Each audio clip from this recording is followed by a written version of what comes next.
KSRTC ബസ്സിൽ പെൺകുട്ടിക്ക് നേരെ ലൈംഗിക അതിക്രമം. ഇന്നലെ രാത്രി കൊടുവള്ളി സ്വദേശിയുടെ ഭാഗത്തു നിന്നാണ് ഇത്തരത്തിൽ ലൈംഗിക അതിക്രമം ഉണ്ടായത്. മിഥില ബാലനുണ്ട് ഈ വാർത്തയുടെ വിശദാംശങ്ങളുമായി ഇപ്പോൾ കോഴിക്കോട് നിന്ന്. മിഥില, വിവരങ്ങൾ എന്തൊക്കെയാണ്? ശനിയാഴ്ച രാത്രി 11 മണിയോടെ കുന്നമംഗലത്ത് നിന്നും KSRTC ബസ്സിൽ കയറിയ 22-കാരിക്ക് നേരെയാണ് സൗത്ത് കൊടുവള്ളിയിൽ വെച്ച് അതിക്രമം ഉണ്ടായത്. ഈ സംഭവത്തിലാണ് ഇപ്പോൾ കൊടുവള്ളി പോലീസ് ഒരാളെ അറസ്റ്റ് ചെയ്തിട്ടുള്ളത്.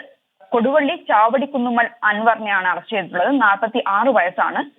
പെൺകുട്ടിയും യാത്രക്കാരും ചേർന്ന് തടഞ്ഞു വെച്ച് പോലീസിൽ ഏൽപ്പിക്കുകയായിരുന്നു. അറസ്റ്റ് രേഖപ്പെടുത്തിയതിനു ശേഷം പ്രതിയെ താമരശ്ശേരി കോടതിയിൽ ഹാജരാക്കിയിട്ടുണ്ട്. കോടതി 14 ദിവസത്തേക്ക് റിമാൻഡ് ചെയ്തിട്ടുണ്ട്.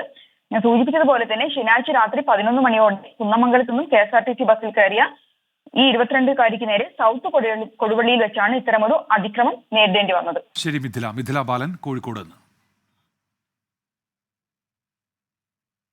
ഇപ്പോൾ പ്രതിയുടെ ദൃശ്യങ്ങളാണ് പ്രേക്ഷകർക്ക് കാണാൻ കഴിയുന്നത്. കഴിഞ്ഞ ദിവസമാണ് ഈ സംഭവം ഉണ്ടായത്. ഇതിലാണിപ്പോൾ നടപടി ആയിരിക്കുന്നത്.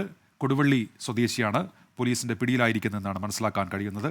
ആ ദൃശ്യങ്ങളാണ് പ്രേക്ഷകർ ഇപ്പോൾ കാണാൻ കഴിയുന്നത്. വിധി ദിനത്തിൽ 24 മാജിക് ജൂൺ 4 ചൊവ്വാഴ്ച രാവിലെ 5 മണി മുതൽ 24-ൽ.